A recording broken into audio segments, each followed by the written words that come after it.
আসসালামু আলাইকুম। আজকের এই ঐতিহাসিক বিশ্লেষণে সবাইকে স্বাগত জানাচ্ছি। ইসলামের ইতিহাসে আসলে এমন কিছু কিংবদন্তি ব্যক্তিত্ব আছেন যাদের জীবন আর তাদের কাজ ভাবলে আজও অবাক হতে হয়। আজ আমরা ঠিক তেমনই একজন অবিস্মরণীয় সাহাবী হজরত মুয়াজ ইবনে জাবাল রাদিয়াল্লাহু আনহুর জীবনী এবং তার যুদ্ধের ইতিহাস নিয়ে কথা বলব। তার জ্ঞান, তার প্রজ্ঞা আর বীরত্বের যে অসাধারণ একটা সমন্বয়, সেটাই আজকের এই বিশ্লেষণে আমরা ধাপে ধাপে উন্মোচন করব। তো আমাদের আজকের আলোচনার রোডম্যাপটা একটু দেখে নেওয়া যাক। প্রথমেই আমরা জানব তার প্রারম্ভিক জীবন সম্পর্কে। এরপর হালাল হারামের ক্ষেত্রে তার অগাধ পাণ্ডিত্য, রণক্ষেত্রে তার ঐতিহাসিক অংশগ্রহণ, ইয়েমেনে একজন প্রশাসক হিসেবে তার অসাধারণ ন্যায়বিচার এবং সবশেষে তার ইন্তেকাল ও সামগ্রিক একটা মূল্যায়ন।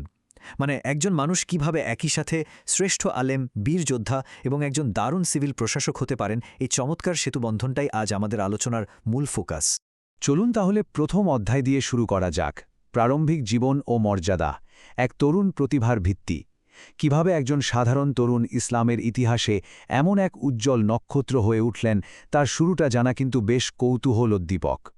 তার পুরো নাম মুয়াজ ইবনে জাবাল রাদিয়াল্লাহু আনহু। জন্ম মদিনায়, বিখ্যাত খাজরাজ গোত্রে। তিনি ছিলেন মদিনার আনসারদের একজন। সবচেয়ে আশ্চর্যের বিষয় হল, একদম তরুণ বয়সেই তিনি সরাসরি মহানবী হজরত মোহাম্মদ সাল্লাল্লাহু আলাইহি ওয়াসাল্লামের হাতে ইসলাম গ্রহণ করার সৌভাগ্য অর্জন করেন। আর এই অল্প বয়সে ইসলাম গ্রহণ করাটাই বলতে গেলে তার জীবনের মোড় পুরোপুরি ঘুরিয়ে দেয়। আনসারদের মধ্যে তিনি খুব দ্রুতই অন্যতম বড় একজন আলেম হিসেবে নিজের একটা শক্ত জায়গা করে নেন। এবার আমরা যাব অধ্যায় 2-এ, হালাল হারামের শ্রেষ্ঠ আলেম, ফিকাহ ও কোরআনে অগাধ পাণ্ডিত্য। রাসূলুল্লাহ সাল্লাল্লাহু আলাইহি ওয়াসাল্লাম তাকে ব্যক্তিগতভাবে ভীষণ স্নেহ করতেন, আর এর পেছনের মূল কারণটাই ছিল তার অসামান্য বুদ্ধিমত্তা এবং ফিকাহ ও কোরআনের উপর তার গভীর জ্ঞান। এখন এই অংশের সবচেয়ে ইন্টারেস্টিং বিষয়টা হল রাসূলুল্লাহ সাল্লাল্লাহু আলাইহি ওয়াসাল্লামের একটা ঐতিহাসিক উক্তি। তিনি বলেছেন, আমার উম্মতের মধ্যে হালাল হারামের বিষয়ে সবচেয়ে বেশি জ্ঞানী হলেন মুয়াজ ইবনে জাবাল। একটু গভীরভাবে ভাবলেই বোঝা যায় এটা আসলে কত বড় একটা স্বীকৃতি। গোটা মুসলিম উম্মার মধ্যে হালাল এবং হারাম, অর্থাৎ ইসলামী আইনের সবচেয়ে জটিল আর সূক্ষ্ম বিষয়গুলোতে তাকে শ্রেষ্ঠত্বের মর্যাদা দেওয়া হয়েছে।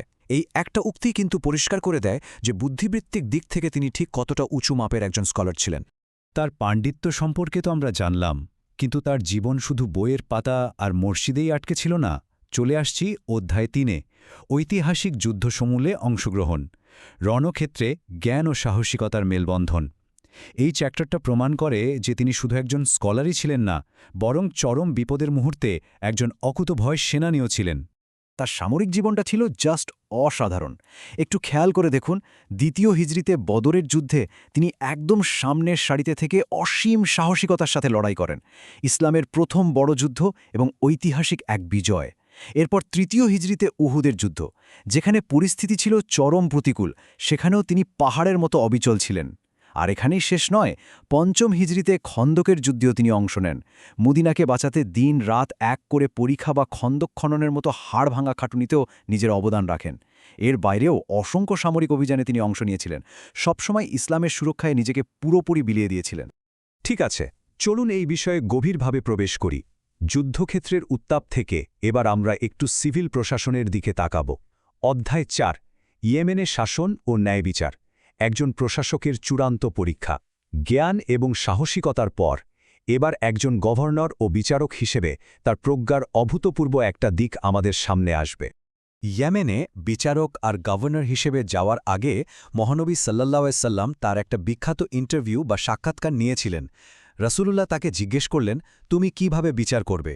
উত্তরে মুয়াজ ইবনে জাবাল রাদিয়াল্লাহু আনহু একেবারে লজিক্যাল 3টা ধাপের কথা বলেছিলেন। প্রথমত, তিনি পবিত্র কোরআন দিয়ে বিচার করবেন। দ্বিতীয়ত, যদি কোরআনের সরাসরি সমাধান না পান তবে রাসূলের সুন্নাহ বা হাদিসের সাহায্য নেবেন। এবং তৃতীয়ত, যদি সুন্নাতেও সমাধান না পাওয়া যায় তবে তিনি নিজস্ব ইজতিহাদ বা বুদ্ধি বিবেচনা প্রয়োগ করবেন। তার এই পয়েন্ট টু পয়েন্ট যৌক্তিক চিন্তাধারা দেখে রাসূলুল্লাহ ভীষণ খুশি হয়েছিলেন।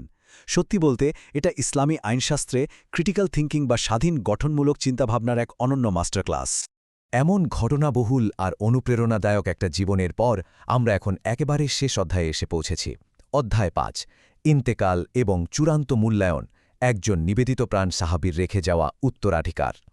এই ঐতিহাসিক তথ্যটা আসলে বেশ বেদনাবিধুর। সময়টা মাত্র 18 হিজরি। শাম অঞ্চলে মানে যেটা বর্তমানে সিরিয়া এবং জর্ডান, সেখানে এক ভয়াবহ প্লেগ বা মহামারী ছড়িয়ে পড়েছিল। আর দুর্ভাগ্যজনকভাবে এই মহামারীতে আক্রান্ত হয়েই ইসলামের এই মহান পণ্ডিত ও বীরযোদ্ধা ইন্তেকাল করেন।